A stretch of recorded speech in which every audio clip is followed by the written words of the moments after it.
You know, for the moment, all we can say is that we are heartbroken.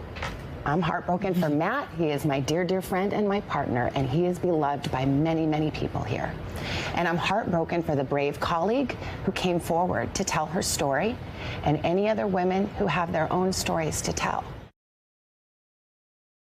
Savannah Guthrie dealing with that shocking announcement to many about Matt Lauer's dismissal as host of the Today Show and his firing from NBC News for sexual harassment. You note that Savannah Guthrie not only spoke fondly of Matt Lauer, but she also saluted the one woman who apparently brought forth a story, and as Savannah put it, other women who may have stories to tell. And boy, have they been telling stories in the intervening days about Matt Lauer. So much of this in the news today, and we need to find out why. And who better to ask than our relationship expert, the psychologist checking in from deep in the heart of Texas via Skype from Houston.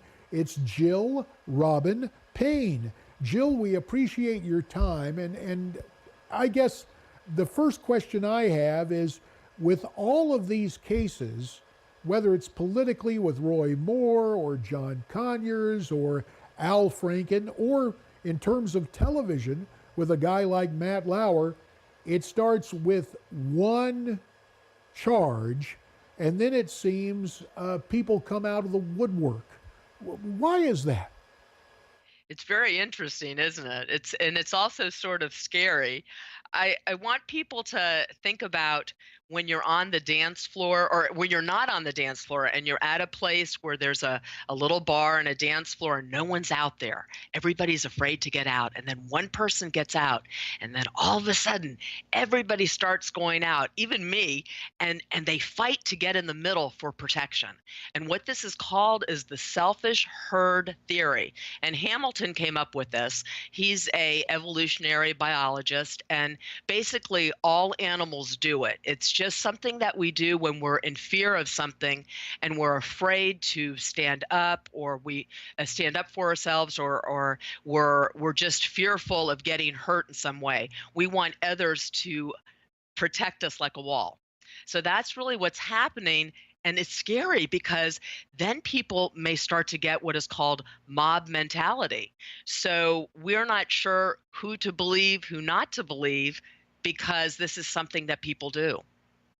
What do you think of that? Well, you mentioned that, Jill, and I start thinking, and maybe since you're well trained in psychology and sociology, I was trying to think of something that might be a little similar. For example, there's a light rain that has started. You have your umbrella, but you don't put your umbrella up until you see somebody else put up their umbrella. Or those old days going back to school, when you finished a test and you've gone over it, and you can leave the class at any time, but you don't go up and put the test on the professor's desk until somebody else does. This kind of interesting conformity or imitative, which I guess is a variation of that, isn't it?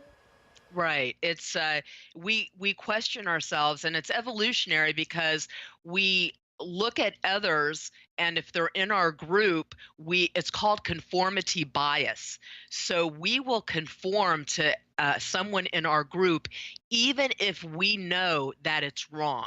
So we do it for a couple of reasons. One, we do it because we want to fit in, and two, for survival, because if someone else does it and they're in our group and they think like us, well, it must be right. So that's the umbrella. And it leads to a broader question without going without going into like a micro study. Let's take the macro view. Let's get up over this. Yeah, we have suddenly these charges against so many visible and powerful men. Some of the accusations 4 decades old, but whatever. I guess since you're the relationship expert, I need to ask you, what does this do to dating and courtship and marriage and the perception that's been out there for many years? And I think probably the reality, men, at least when I was growing up, we were socialized to be aggressors, and perhaps not, There you go. but be initiators. You call Yes. up and ask the lady out. You suggest things, and it's up to the lady to decide whether or not she wants to enjoy the pleasure of your company or she has to wash her hair that night. So, what Right. happens to this dynamic and this relationship between the sexes? Well, you've brought up a wonderful point, and so the social psychologists agree with you that we are taught social roles, and it's also genetics. So we have two things going on. We're taught in our society, or men are taught to be aggressive. If they're playing football and they're little kids and they come out and they're crying, their moms and dads will say, "You get back in there and stop that crying, and you go fight." If a bully hits them, you go hit that bully. Where women are taught to be more demure and to flirt, which is causing some problems here because men are taught to be aggressive and women are taught to be more submissive, even though we're not so much. And they've even done studies, JD, even though women are now in the workforce, you would think that they would be more aggressive. Well, they're a little bit more aggressive. They're still the same because biologically, we are still women. We have estrogen and the men have the testosterone. So what's going to be happening now is people are going to be putting a wall up because they don't know what the boundaries are. We're in obscurity. Huh. Say the word for me. Ambiguity. Yeah. Thank you. Ambiguity. Yes. Sounds great. I learned a new word. And so what's going on is we're not clear of where our boundaries are. We've been taught this, and now all of a sudden we're just bombarded with a deluge of sexual harassments and all this going on. And so we're really not knowing what to do. So it's going to be a backlash. And so what people are going to do is they're going to just not do anything. I mean, they're going to not be with women if women come up to them. I've already talked to some women that hire women, and because of what's going on, they're skeptical. Should I hire women? Should I hire a man? Because I don't want any of this problems or these problems at my work. Well, it's such a problematic thing because Right. obviously in most schools it's co-ed, and with the change in the work environment for the better part of now almost a half century, men and women have worked together. But there's been Right. something else to a lot of these charges. In some cases, those chronicled against Judge Moore, by and large, it's not a physical confrontation, it's just an age difference of a guy being in his early 30s asking women out who happen to be in their late teens. But there are other cases like Al Franken and John Conyers where it seemed fairly aggressive action, some forced kissing or placing hands where they don't belong. Are we Right. going to be able to discern the difference, or is it going to get worse before it gets better, where everybody is thrown into a big barrel of accusation and you're guilty until proven innocent? About a minute remains, Jill. Okay, I think it's going to get worse. And what needs to be done is they need to have sexual harassment classes. My son, who's in medical school, already has that.